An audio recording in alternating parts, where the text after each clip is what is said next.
आज बाबा ने क्या कहा कि मन की सभी उलझनों को समाप्त कर वर्तमान और भविष्य उज्जवल बनाओ। क्या कह रहे हैं बाबा इसमें? हाँ, मन की उलझन समझते हैं? मन में क्या उलझन रखते हैं? मन की उलझनों में कौन फंसे रहते हैं? कैसे बनाते हैं मन की उलझन? कौन बताएंगे? हाँ बताओ। हाँ अंजनी बहन बताओ। ओम शांति दीदी। ओम शांति। दीदी ये तो हम मन की उलझने अपने क्यों क्या के चक्कर में पढ़ाते रहते हैं, अपने से ही प्रश्न करते उसने ऐसा क्यों कहा, उसने मेरे साथ ही ऐसा क्यों किया। और दूसरा दीदी जब हम मैं और मेरेपन में आते हैं, जो मुझे समझ आता है, उससे भी मन की उलझने बढ़ती हैं, क्योंकि उसके बेसिस पे हम फिर दूसरे रिश्तों से एक्सपेक्टेशंस बनाते हैं दीदी। एंड तीसरा दीदी obviously the body consciousness aspect तो रहता ही है मन में उलझने बनाने के लिए। ये 3 बातें दीदी आज मेरे को समझ आई। ठीक है। ओम शांति। है ना, तो बना बनाया ड्रामा है ना, उसमें जो शरीर है, संबंध है, परिस्थितियां हैं, वो तो ड्रामा अनुसार जैसी होनी है वैसी है, लेकिन हम उनमें अन्यथा अपने संकल्प चलाकर और उलझे रहते हैं। एक भाई मुझे कहते हैं कि आप मुझे एक सवाल का जवाब दो कि ये जो ट्रैफिक में इतने लोग है ना उल्टा सीधा ड्राइविंग करते हैं और फिर जिनको चलानी नहीं आती वो भी गाड़ियाँ लेके निकल जाते हैं, तो ये जो है ये कैसे सॉल्व होगा, है ना। तो मैंने उनको कहा आप कितनी देर सोचते हैं ट्रैफिक के बारे में? तो कहते मिनिमम दिन में 5-6 घंटा तो सोचता ही हूँ, क्योंकि निकलने से पहले सोचता हूँ, चलाते वक्त सोचता हूँ, पहुँचने के बाद सोचता हूँ, फिर निकलने से पहले शाम को सोचता हूँ। तो मेरा तो 5-6 घंटे दिन का इसी उलझन में रहता है कि इन लोगों को कैसे कोई चेंज करे या संभाले, है ना। कईयों को शरीर की बहुत उलझन रहती है ना, शरीर में ये हो रहा है वो हो रहा है। अब जो हो रहा है वो हो रहा है और जो उसके लिए करना है वो कर रहे हैं, है ना। कईयों को ऐसा होता है मुझे ये ना हो जाए वो ना हो जाए, तो ये सारी उलझने अंदर हम खुद ही बुनते हैं और फिर खुद ही उसमें फंसे रहते हैं। तो जिसको हम कहें कि मन मेरा है और उस मन में उलझन भी मैं ही उत्पन्न करती हूँ और फिर उस उलझन में खुद ही फंस जाती हूँ। तो बाबा कहते हैं कि मैं तुम्हें जो ज्ञान दे रहा हूँ उस ज्ञान को तुम है ना स्वरूप बनो उस ज्ञान का, और उससे अपने मन की उलझनों का स्वयं ही हल करो। देखो एक छोटी सी बात है, आजकल कई ऐसे भाई बहन होते हैं जो सेंटर पर आते हैं या फ़ोन करते हैं तो कहते हैं मैं ये विचार मेरे मन में चलता रहता है, और कहते हैं कि अब इसको आप निकाल दीजिए। लेकिन सबसे बड़ी बात है आपके मन का कोई भी विचार आपके अलावा कोई निकाल नहीं सकता, है ना। और बाबा के घर में आपको सबसे ज़्यादा क्या मिल सकता है? उस संकल्प को किस संकल्प से बदलें, वो युक्ति मिल सकती है ना। जैसे कोई कहे कि मुझे ऐसा लगता है कि मेरा शरीर बीमार हो रहा है, तो बाबा कहेगा तुम शरीर नहीं हो, तुम तो आत्मा हो, है ना। देखो ब्रह्मा बाबा को, ब्रह्मा बाबा इतनी 60 वर्ष की आयु में शिव बाबा ने प्रवेश किया, लेकिन ब्रह्मा बाबा ने इतना बड़ा कार्य किया। कैसे? किस आधार से? स्मृति के आधार से कि मैं आत्मा हूँ। मम्मा ने इतनी छोटी आयु में यज्ञ माता का रोल निभाया। कैसे? मैं आत्मा हूँ, इस स्मृति से, स्मृति की शक्ति से। तो बाबा कहते हैं कि बाबा तो सब कुछ बताते हैं, लेकिन अपने मन के संकल्पों को ज्ञान के आधार से परिवर्तन करना, है ना। बाबा ने हमें स्व का ज्ञान दिया, अपनी शक्तियों का ज्ञान दिया, बाबा के साथ संबंध का, समय का, सबका ज्ञान दिया, लेकिन अपने संकल्पों को उन ज्ञान के संकल्पों के आधार से परिवर्तन करना, ये पुरुषार्थ जो है ये हर आत्मा को खुद ही करना पड़ेगा। उसमें बाबा कुछ नहीं कर सकता। बाबा ने तो दे दिया ना सल्यूशन, उससे ज़्यादा और क्या सल्यूशन दे। किसी ने हमें सिखाया था क्या इससे पहले कि तुम आत्मा हो, शरीर नहीं हो, संबंध नहीं हो, कुछ नहीं हो, है ना। तो बाबा ने तो इतना ऊंचा सत्य ज्ञान दे दिया, लेकिन अब इस ज्ञान को बुद्धि में बिठाकर, इस ज्ञान प्रकाश में उस उलझनों के अंधकार को दूर करना, ये हमारा निजी पुरुषार्थ है, इसमें और कोई कुछ नहीं कर सकता। तो बाबा कहते हैं, और जब हम इन उलझनों को समाप्त करेंगे तो हमारा वर्तमान भी उज्जवल बन जाएगा और भविष्य भी उज्जवल बन जाएगा।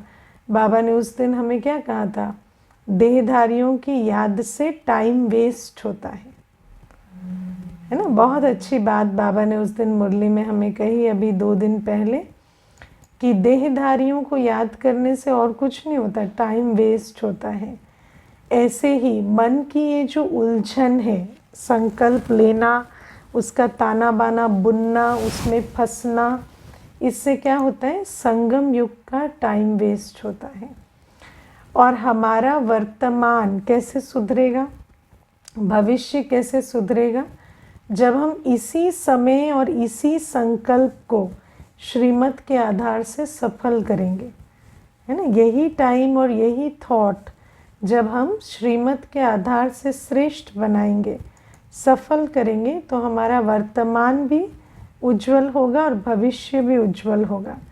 लेकिन अगर हम अपना टाइम और थॉट, है ना, उलझन में फंसा कर वेस्ट करते रहें, तो हमारा वर्तमान भी हाथ से निकलेगा और भविष्य भी, है ना। कई बार आप लोगों को क्लास करा चुके हैं, पावर ऑफ नाउ, है ना।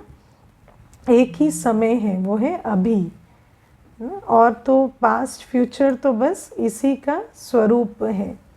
तो जब तक अभी अभी हम अपने संकल्पों को, समय को श्रीमत के आधार से श्रेष्ठ ना बनाएं, तो फिर हमारा वर्तमान और भविष्य दोनों जो है वो ठीक नहीं चलेगा।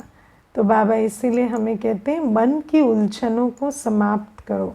कौन कौन है जो उलझन में फंसे रहते हैं, मन में स्वयं ही उलझन उत्पन्न करते हैं और उसमें फंस जाते हैं? हाँ, नहीं बताएंगे, सब करते हैं। हाँ, ऐसा कोई नहीं है जो नहीं करते, सब अपनी अपनी मन में उलझने पैदा करते हैं और स्वयं ही फंसे रहते हैं, है ना। तो बाबा कहते हैं, जो करना है वो करो, उसमें उलझने फंसने से कुछ नहीं होगा। तो बाबा कहते हैं, उससे सिर्फ टाइम वेस्ट हो रहा है, संगम युग का टाइम और थॉट वेस्ट जा रहा है, तो तुम्हारा भाग्य कैसे बनेगा। तो ये पहली बात समझनी है। आज बाबा ने हमें बताया कि चाहे हम कितने भी शास्त्र पढ़ लें, कितने भी पूजा कर लें, लेकिन हमें, है ना, वर्षा तभी मिलता है जब शिव बाबा आते हैं। जो आत्मा सुख, शांति, पवित्रता की दुनिया चाहती है ना, जो तन मन धन संबंध चारों का सुख चाहती है, वो हमें कितनी भी शास्त्र पढ़ने से या भक्ति करने से नहीं मिलता। वो जब बाबा आते हैं तभी हमें देते हैं, है ना। क्योंकि बाबा हमें कहते हैं, मैं तुम्हें राजयोग सिखलाता हूँ। मैं तुम्हें, राजयोग क्या है, राजयोग में 4 सब्जेक्ट हैं, ज्ञान, योग, धारणा और सेवा। तो बाबा हमें सत्य ज्ञान सुनाते हैं, है ना, और क्या कहते हैं, ट्रूथ इज़ पावर, है ना, सत्य बहुत शक्तिशाली होता है। तो हम आत्माओं को, निर्बल आत्माओं को शक्ति कैसे मिलती है, जब हम सत्य को बुद्धि में रखते हैं, और वो सत्य एक शिव बाबा ही सुनाते हैं। बाबा ने आज बहुत सुंदर सुनाया, सत्य नारायण की कथा, है ना। सत्य सुनने से नर से नारायण बनते हैं, और ये सत्य सिवाय शिव बाबा के कोई भी नहीं सुनाता। आज तक कभी किसी ने सुनाया ही नहीं कि तुम देवता थे, किसी ने भी बताया? किसी ने नहीं बताया कि तुम देवता थे। तो या आत्मा के अंदर क्या गुण है, या छोटी सी आत्मा में इतना पार्ट है, या आत्मा कैसे छोटा सा है ना एटम है, आत्मा इतनी शक्तिशाली है, तो ये किसी ने बताया ही नहीं। तो बाबा कहते हैं चाहे वो आत्मा का सत्य हो, चाहे मैं आत्मा शिव बाबा की संतान हूँ, ये सत्य हो, जब तक सत्य ज्ञान तुम्हें नहीं मिलता तो तुम्हारा उद्धार कैसे होगा, है ना।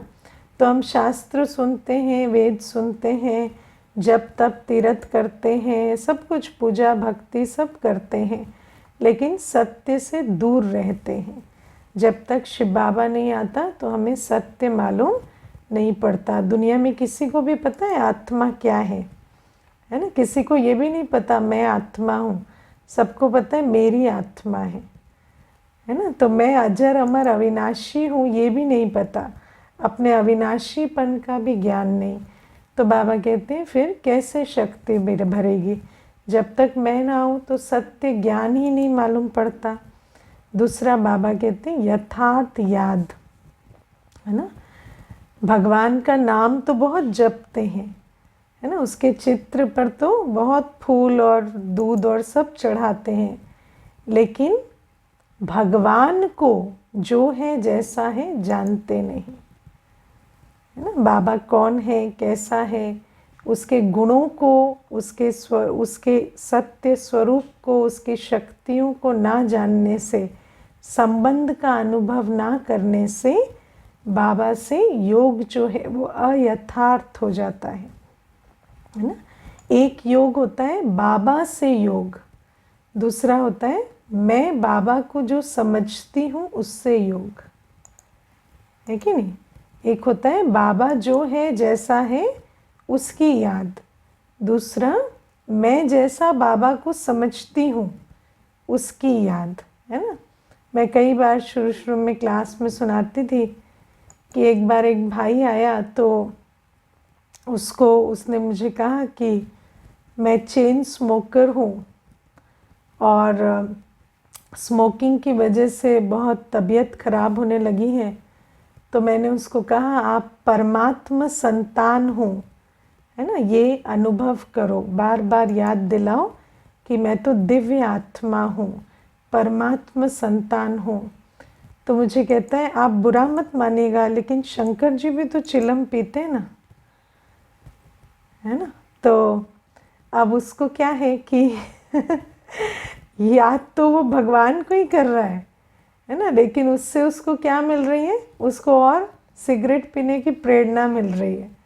क्यों? क्योंकि उसका जो आइडिया है उसमें भगवान कैसे हैं, हाँ, चिलम पीने वाले हैं, भांग खाने वाले हैं, तो इसीलिए उसके अंदर जो आइडिया है उससे योग लगाने से वो वैसा ही बन रहा है ना, और उसको उसमें बदलने की भी प्रेरणा नहीं मिल रही। तो इसीलिए बाबा कहते हैं मैं जो हूँ जैसा हूँ, जब तक मैं नहीं आता तब तक तुम मुझे नहीं जानते। तुम किसे जानते हो? जो तुम्हें सबने बताया मैं ये हूँ, है ना। दुनिया में विद्वानों ने, शास्त्रों ने हमें बताया बाबा ऐसा है, तो वो चित्र बनाया, वो चरित्र बनाया, है ना। भगवान क्रोध करते हैं, हिंसा सिखाते हैं, है ना। ये सारी बातें हमारी बुद्धि में डाल दी गई। तो हम भी जब उस परमात्मा से योग लगाते तो हमें प्रेरणा भी वैसी ही आती है ना। व्यक्ति युद्ध करने जाता है तो भगवान से आशीर्वाद लेके जाता है, मरने और मारने के लिए आशीर्वाद लेके जाता है, क्योंकि उसको लगता है कि भगवान मुझे ये आशीर्वाद दे रहे कि जाओ सबको मार दो, है ना। क्योंकि उसकी बुद्धि में ये अंदर भरा हुआ है कि भगवान तो मारने वाला है या मारने की प्रेरणा देने वाला है। तो बाबा कहते हैं मैं ऐसा नहीं हूँ, मैं तो प्यार का सागर हूँ, ज्ञान का सागर हूँ, मैं तो सर्वशक्तिवान हूँ। और मेरी शक्तियाँ क्या हैं ना, सहने की शक्ति, समाने की शक्ति, है ना। कितनी मीठी शक्तियाँ हैं बाबा की। बाबा की शक्तियों को भी कोई नहीं जानता कि बाबा की शक्ति ये नहीं है कि किसी और पर शक्ति दिखाएं। बाबा की शक्ति है कि किसी भी परिस्थिति में बाबा अपनी पवित्र अवस्था, शांत अवस्था से विचलित नहीं होता। तो बाबा कहते हैं ऐसा मेरा स्वरूप को, मेरे गुणों को, मैं जो हूँ जैसा हूँ, मुझे जानने से और मुझे याद करने से तुम कैसे बन जाते हो? हाँ, नर से नारायण बन जाते हो। क्योंकि बाप को यथार्थ जानकर बाबा को याद करने से तुम भी बाप समान दैवी गुणों वाले बन जाते हो। तो बाबा कहते हैं जब तक मैं ना आऊँ तब तक ना तो तुम्हें कोई यथार्थ मेरी याद होती है, ना ही कोई सत्य ज्ञान। आज बाबा ने त्रिकालदर्शी भी बताया है ना कि तीनों कालों का ज्ञान मैं ही देता हूँ।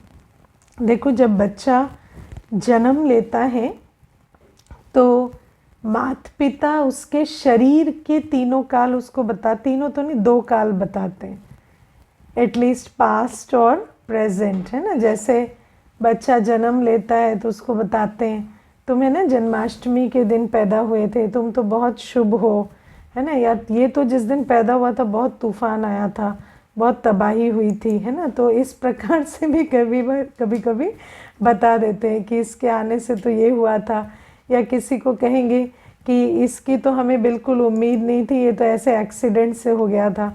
किसी को कहेंगे कि ये तो बड़ी मन्नतों से हुआ था। तो इस प्रकार से कई बातें हमारे जन्म के बारे में, उसके इंटेंशन के बारे में भी माता पिता हमें बताते हैं। और अगर सचमुच देखा जाए तो वो बातें भी हमारी स्मृति में रहती हैं कि नहीं रहती हैं, है ना। अगर किसी बच्चे को बार बार बोला गया है कि आप तो बड़े शुभ दिन पैदा हुए थे और आपका तो हम बड़ा इंतज़ार कर रहे थे, तो वो भी बच्चे की बुद्धि में रहती है। और किसी के अंदर हो कि ये तो जैसे एक मैंने कई बार सुना है ना, एक फ्रेंड है मेरी, तो उसके ट्विन्स हैं, तो एक लड़का है एक लड़की है। तो जो उसकी दादी है वो लड़के को कहती है तू आ रहा था ना, ये तेरे साथ फ्री आ गई, है ना। तो उस लड़की को हमेशा कहती है तू तो फ्री आई है, ये इसके हिस्से का तू खा रही है, इसके हिस्से से तू पल रही है। तो अब आप सोचो इन चीज़ों का कितना साइकोलॉजिकल इम्पैक्ट होता है। लेकिन इस प्रकार की बातें बहुत होती हैं घर परिवारों में। तो बाबा हमें कहते हैं कि जैसे शरीर का पिता तुम्हें शरीर के बारे में सारा बताता है ना, जन्म के बारे में, तुम्हारा कुल, जाति, धर्म, है ना, सब कुछ तुम्हारा जो आइडिया है या तुम्हारे जो कुल की हिस्ट्री है, हमारे घर में ऐसा है, हम ऐसे लोग हैं, हम इस प्रकार के हैं, हम ये मानते हैं, ये नहीं मानते हैं, ये सारी बातें हमें शरीर के माता पिता से मिलती हैं। ऐसे ही बाबा कहते हैं कि मैं तुम आत्मा का माता पिता, है ना। आज गीत क्या है, तुम ही हो माता पिता, तुम ही हो। तो हर आत्मा ये गीत गाती है शिव बाबा के लिए, लेकिन हमें मालूम नहीं है कि वो माता पिता बनकर हमें हमारे तीनों कालों से परिचित कब कराते हैं। तो बाबा हमें कहते हैं इस समय मैं प्रैक्टिकली तुम्हारा माता पिता बनकर तुम्हें तुम्हारे तीनों कालों का ज्ञान देता हूँ कि तुम भले इस समय साधारण रूप से इस शरीर में बैठे हो, लेकिन तुम साधारण नहीं हो, तुम तो परमात्मा संतान, दैवी कुल की श्रेष्ठ आत्माएं हो, है ना। और तुम्हारा वर्तमान भी क्या है कि तुम्हारा बाप, टीचर, सतगुरु तुम्हारे साथ बैठा है ना। अब तो हमारा वर्तमान भी कोई कम नहीं है। अतीत तो था ही था, लेकिन अभी तो हम बाप, टीचर, सतगुरु के साथ बैठे हैं, सर्वशक्तिवान के साथ बैठे हैं। और फिर बाबा कहते हैं भविष्य में भी, है ना, मैं जब आया हूँ तो तुम्हें देवताई जन्म का वर्षा देकर जाऊँगा। तो बाबा कहते हैं ऐसे जब तुम्हें बार बार बुद्धि में ये जो सत्य ज्ञान बाबा देते हैं, जो सत्य कथा सुनाते हैं हमारे तीनों कालों की, जब हम बुद्धि में घोट घोट के उसको बिठाते हैं, तो बाबा कहते हैं तब जाकर तुम नर से नारायण बनेंगे। ऐसे ही पढ़ने से नहीं बन जाएंगे। बाबा आते हैं जब हमें सम्मुख सुनाते हैं, बाप टीचर सतगुरु बनकर हमें त्रिकालदर्शी बनाते हैं, तब जाकर हमारे अंदर वो ताकत भरती है। और बाबा कहते धारणा का भी ज्ञान मैं तुम्हें देता हूँ, है ना।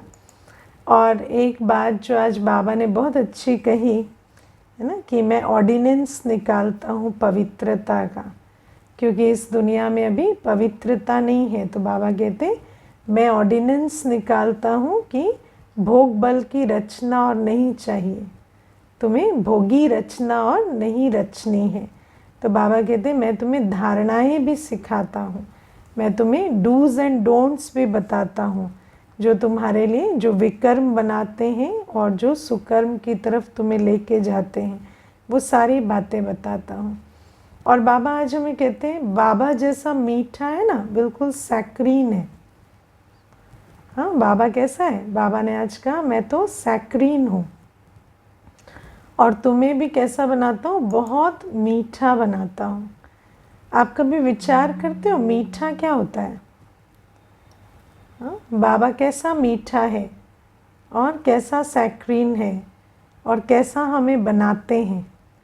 मीठा मतलब हाँ ऐसा मीठा जो चींटी चढ़ जाए।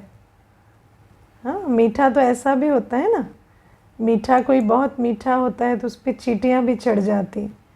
तो ऐसा चींटी चढ़ने वाला मीठा बनना है। कैसा मीठा बनना है? हाँ, ये मीठा शब्द बहुत इंटरेस्टिंग है। अगर आप ज्ञान में देखें, मुझे याद है जब जानकी दादी जी ने एक बुक लिखी थी, तो जानकी दादी जी ने अपने अनुभव तो हिंदी में ही बताए, तो फिर उसका ट्रांसलेशन हुआ, इंग्लिश में वो किताब लिखी जा रही थी। तो जब वो ट्रांसलेट कर रहे थे जो भाई, तो उन्होंने हर जगह पे स्वीट स्वीट स्वीट कर दिया है ना, जो मीठा, क्योंकि हमारी तो भाषा में ही बहुत ये मीठा शब्द आता है, तो ये स्वीट स्वीट हर जगह ट्रांसलेट हुआ। तो जब एडिटिंग के लिए किताब गई तो वो एडिटर कहती है कि ये स्वीट क्या है, दिस इज़ नॉट इंटरप्रेटेड, हमें नहीं पता चल रहा है स्वीट क्या है। हर जगह आपने स्वीट स्वीट लिखा हुआ है, इसको डिफाइन करिए ठीक से, या इसको किसी और वर्ड से रिप्लेस करिए, है ना। तो बाबा मीठा है और बाबा हमें मीठा बनाता है, लेकिन मीठा होता क्या है इसको हमें समझना है। क्योंकि दुनिया में तो है ना, आजकल ये भी कहते हैं कि मीठा इतना अच्छा नहीं है, कहते हैं कि ज़्यादा जो मीठा होता है, हाँ मैंने ये सुना है कि लोग कहते हैं सबसे स्वीट होती है वुल्फ, है ना। वो कहानी सुनिए ना, वो वुल्फ की कहानी जो छद्म वेश धर के आती है और फिर बहुत स्वीटली मौसी बन के बात करती है ना। तो वो एक रेड राइडिंग हुड की कहानी आती है। तो the wolf is very sweet. तो स्वीटनेस आजकल दुनिया में इतना पसंद नहीं करते। और बाबा भी जब कहते हैं कि बाबा सैक्रीन जैसा मीठा है, तो वैसा मीठा नहीं है ना, वो वाला स्वीट नहीं है बाबा। बाबा की स्वीटनेस कैसी थी? बाबा की स्वीटनेस में, बाबा के मीठापन में सर्व गुण सर्व शक्तियाँ समाये हुए थे, है ना। मैं आपको कुछ एक बाबा की बातें बताती हूँ। एक बहन का अनुभव है कि उसने क्या किया कि कपड़े धो के सुखाए छत पे, है ना, बाबा के साकार बाबा के समय, और छत पर कपड़े सुखाए और उसको उतारी नहीं रात को, ठीक है ना, सो गई। फिर सुबह मुरली क्लास हुई और मुरली क्लास में बाबा जाते वक्त बाबा ने देखे इसके कपड़े सूख रहे हैं। तो बाबा ने किसी को कहा ये कपड़े उतार के रख दो, ठीक है ना। तो रख दिया। तो फिर वो बहन मुरली क्लास के बाद ढूंढने गई कपड़े, तो कपड़े ना मिले, छत पे भी नहीं, किसी को मालूम भी नहीं। फिर अल्टीमेटली वो गई बाबा के पास और बाबा को कहा कि बाबा वो कपड़े मैंने सुखाए थे वो मिल नहीं रहे, है ना। तो बाबा ने उसको क्या कहा? बाबा ने कहा देखो बच्ची, आप देवता बनने वाली हो। अगर ऐसे कपड़े बाहर सूखते रहेंगे रात भर तो उसमें क्या होगा? सूखने के बाद धूल मैल लगेगी, है ना। सूखने के बाद क्या होगा? बाहर पड़े रहेंगे तो गंदे होंगे। तो क्या देवता बनने वाले बच्चे ऐसे गंदे कपड़े पहनेंगे? और अगर मानो गिर जाएंगे तो फिर उसको दोबारा धोने में भी नुकसान होगा, साबुन लगेगा, पानी लगेगा। तो ये देवताई चलन नहीं है ना। तो बाबा ना हर बात पे शिक्षा भी देते थे, नाराज भी नहीं होते थे, बहुत प्यार से भी समझाते थे, है ना। तो मीठा वो नहीं होता। आजकल क्या है, मीठा के नाम पर हम क्या करते हैं, हम तो कुछ कहते नहीं हैं, हम तो किसी को कुछ कहते नहीं हैं, हमें तो किसी को कुछ कहना अच्छा लगता नहीं है, हम तो किसी का दिल नहीं दुखाते। लेकिन दिल अगर आप नहीं दुखाएंगे, है ना, लेकिन अगर आप समझाएंगे भी नहीं किसी को, राह भी नहीं दिखाएंगे, तो कल ड्रामा अनुसार उनका दिल दुखेगा। ड्रामा में तो दिल दुखेगा ना। देखो आजकल माता पिता क्या कहते हैं, हम बच्चों को ये नहीं कहते, हम बच्चों को वो नहीं कहते, हम कभी डांटते नहीं, हम कुछ नहीं करते। लेकिन वो बच्चे सदा माता पिता के पास तो नहीं रहेंगे, वो तो फिर जाएंगे, नौकरी भी करेंगे, फ्रेंड्स के साथ भी रहेंगे, समाज में भी उठेंगे बैठेंगे। तो जब वो करेंगे तो क्या उनको वही वातावरण मिलेगा जो आप उनको दे रहे हैं? नहीं। तब तो उनको सारे चैलेंजेस फेस करने पड़ेंगे। तब उनका दिल नहीं दुखेगा क्या? क्योंकि उनके अंदर ना कोई ताकत है, ना कोई गुण है, ना कोई व्यवहार कुशलता है। तो यदि हम कुछ सिखाएंगे नहीं तो आज मीठे हैं, लेकिन कल वो आत्मा हमें दुआएं नहीं देगी। अगर हम बच्चों को कुछ सिखाते नहीं हैं तो अल्टीमेटली क्या होगा, है ना, वो बच्चे कल हमें ही कहेंगे कि इन्होंने हमें कुछ सिखाया नहीं, कोई ट्रेनिंग नहीं दी, कुछ नहीं दिया, वो वातावरण नहीं दिया। तो वो दुआएं हमें कल नहीं मिलेंगी। इसीलिए मीठा माना ये नहीं होता कि मीठा माना सिर्फ मीठा मीठा बोलना, मीठा मीठा रहना। मीठा माना ऐसा रहना कि आत्मा को गुण भी धारण हो रहे हैं, शक्तियाँ भी मिल रही हैं, स्किल्स भी सीख रही हैं, आत्मा की उन्नति भी हो रही है, लेकिन प्यार से हो रही है ना। हर आत्मा को आप देखो, हर आत्मा जब कुछ सीखती है, जब उच्च बनती है, डिसिप्लिन बनती है, तो उस आत्मा में ताकत भरती है, तो वो आपको दुआएं देती है। इसको समझना, दुआएं देने के लिए आत्मा को शक्तिशाली बनना होगा, है ना। लेकिन हमेशा हर आत्मा को आज की दुनिया में अगर आप पूछें कि किसी ने भी आपको जो सिखाया, समझाया, पढ़ाया, आगे बढ़ाया, तो उन्होंने क्या किया, थोड़ा फोर्स से किया, है ना, स्नेह से नहीं किया, डांट कर, जजमेंटल होकर, थोड़ा दो कमेंट मारकर उस प्रकार से आगे बढ़ाया। इसीलिए उनके प्रति या शिक्षा के प्रति उनके अंदर मीठापन नहीं है। लेकिन बाबा कहते आगे बढ़ाना तो मीठा बनना है, लेकिन मीठा हो के आगे बढ़ाना, मीठा हो के सिखाना। बाबा में इतना स्नेह था कि बाबा हर आत्मा को, देखो किसी को कुछ सिखाना आसान नहीं होता। किसी को भोजन बनाना ना आए, आप उनको भोजन बनाना सिखाओ, आसान नहीं होता, है ना। लेकिन जब वो सीख जाते हैं तो उनको बहुत अच्छा लगता है, कॉन्फिडेंस आता है। लेकिन आप प्यार से, उतने पेशेंस, उतनी धैर्यता से उनको सिखा सकें, इसके लिए अपने अंदर बहुत मीठापन चाहिए। क्योंकि जब हम किसी भी आत्मा के संपर्क में आते हैं, उनके अवगुण, उनकी कमज़ोरियों को दूर करते हैं, है ना, उनको कुछ सिखाते हैं, उनको लायक बनाते हैं, तो हमारे अंदर के जो ईगो के संस्कार है, जजमेंटल होने के संस्कार हैं, वो इमर्ज हो जाते हैं, या क्रिटिसाइज करने के संस्कार इमर्ज हो जाते हैं। क्योंकि हमारे अंदर कौन से संस्कार है, अवगुण देखने के संस्कार बहुत प्रबल है ना। तो बाबा इतना मीठा था, है ना, कि बाबा ने मीठा बना दिया। बाबा से साकार पालना लेने वाले भी इतने मीठे रहे, मीठे संकल्प, मीठी बोली, मीठे कर्मों से आगे बढ़ाने वाले। तो बाबा कहते हैं ऐसा जो धारणा, जब तक बाबा साकार में नहीं आते तो बाप, टीचर, सतगुरु, सच्ची पालना क्या है, सच्ची पढ़ाई क्या है और वरदान क्या है ना। आज आप देखो कोई भी किसी के पाँव छूता है ना, तो वरदान देते हैं, मानो गुरु भी देते हैं। कोई दुनिया में गुरु के पास भी जाते हैं तो क्या वरदान देते हैं? दूधो नाओ पुतो फलो, है ना, या धनवान बनो, है ना, या स्वास्थ्य अच्छा रहे, बस इतना ही है, इसके आगे तो कुछ नहीं है।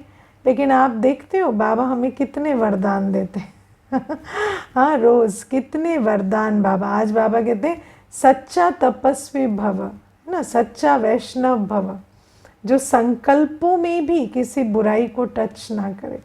तो बाबा के वरदान देखो, तो सतगुरु जैसे वरदान कोई भी नहीं दे सकता। तो बाबा कहते हैं शिव बाबा पिता बनकर जो पालना देते हैं, शिक्षक बनकर जो पढ़ाई पढ़ाते हैं, सतगुरु बनकर जो वरदान देते हैं, वो दुनिया में और कोई भी हमें देता नहीं। और उनको धारण करने से हम जो बनते हैं वो और कोई बना नहीं सकता, है ना। तो बाबा हमें कहते हैं इसीलिए मैं ही तुम्हें राजयोग सिखलाता हूँ। और फिर रूहानी सेवा, आज बाबा ने क्या कहा, दुनिया में कोई भी ऐसा नहीं जो कल्याणकारी हो, है ना, किसी के अंदर भी कल्याण के संस्कार नहीं है।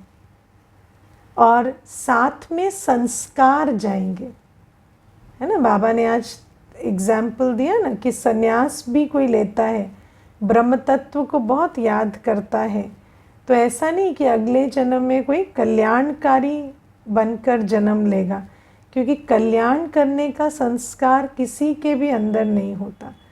अब देखो बाबा हमें जब से हम आते हैं ज्ञान में, भले ही 2 दिन के बच्चे हैं, 6 दिन के हैं, 6 मास के हैं, 1 वर्ष के हैं, बाबा हमें सेवा करना सिखाते हैं। सिखाते हैं कि नहीं? बाबा हमें सिखाते हैं, मनसा सेवा भी सिखाते हैं, वाचा सेवा भी सिखाते हैं, कर्मणा भी सिखाते हैं, तन की भी, मन की भी, धन की भी। और बाबा हमें सिखाते हैं कि धन दिए धन न खुटे, है ना। जो भी तुम्हारे को बाबा का दिया हुआ है उसको तुम सफल करेंगे तो तुम्हारा मल्टीप्लाई होता है। बाबा ये सेवा हमें सिखाते हैं। बाबा ने हमें कहा कि तुम अपना संकल्प, शुभ संकल्प सारी सृष्टि के प्रति लगाएंगे तो घटेगा नहीं, बढ़ेगा, है ना। तुम अपनी एनर्जी विश्व कल्याण में लगाएंगे तो बढ़ेगी, है ना। तो बाबा कहते हैं एक बाबा ही है जो हमें ईगो के बिना सेवा करना सिखाते हैं। दुनिया में भी बहुत लोग हैं जो सोशल सर्विस करते हैं, सेवा करते हैं, लेकिन वो कोई निमित्त बनकर सेवा नहीं करते, है ना। और निमित्त बनकर सेवा ना करें, देखो बाबा बीच में ना हो, बाबा बीच में नहीं होगा तो नेचुरल है कि आत्मा आत्मा के प्रति सेवा कर रही है, यही होगा ना। जब बाबा है ही नहीं, श्रीमत है ही नहीं, तो किस लिए सेवा कर रहे हैं? मैं आपके लिए कर रही हूँ। अगर मैं आपके लिए करूँगी तो ऑब्वियस है, अगर आप उस तरह से, देखो ये भी हो सकता है कि मुझे ये एक्सपेक्टेशन नहीं है कि आप मुझे कुछ दें, लेकिन अगर ये एक्सपेक्टेशन है कि आप तो बने, कम से कम आप लें, तो जो मैंने दिया उसको वेस्ट तो ना करें, तो फिर वो भी जो भावना है वो मुझे दुख का भागी बना देगी, है ना। तो सच्चा कल्याणकारी जो होता है वो सदा सुखी होता है। तो बाबा कहते हैं ऐसा सच्चा कल्याण करना एक मैं ही तुम्हें सिखाता हूँ, क्योंकि मैं तुम्हें सिखाता हूँ कि मैं बैठा हूँ, मैं मल्टीप्लाई करके दे रहा हूँ और तुम विश्व कल्याण में लगाओ। तुम्हारा उससे कोई लेना देना नहीं है कि उधर से क्या आया क्या नहीं आया, है ना। तुम्हें मनसा सेवा से क्या मिला, किस आत्मा को शांति मिली, तुम्हें ढूंढने नहीं जाना है। तुम्हें क्या याद रखना है, मैंने श्रीमत पर मनसा सेवा की, बाबा, है ना, मेरे को भरपूर रखेगा। बाबा मेरा है, बाबा मुझे उसका एवज़ा पदम गुणा दे रहा है। तो इस बात को समझने से बाबा कहते हैं मैं तुम्हें यथार्थ सेवा सिखाता हूँ। और जब तक हम सेवाधारी बनेंगे नहीं, जब तक कल्याण करेंगे नहीं, तो फिर कल्याण होगा कैसे। तो बाबा इसीलिए हमें कहते हैं जब तक मैं नहीं आता तो सत्य, ज्ञान, यथार्थ, याद, दैवी धारणाएं, सेवा कुछ भी तुम्हें मालूम नहीं होते, और मैं आकर ही तुम्हें बनाता हूँ, सिखाता हूँ। इसीलिए भक्ति का फल देने भगवान आते हैं और भगवान आकर ही सद्गति देते हैं, नर से नारायण बनाते हैं। ओके, ओम शांति।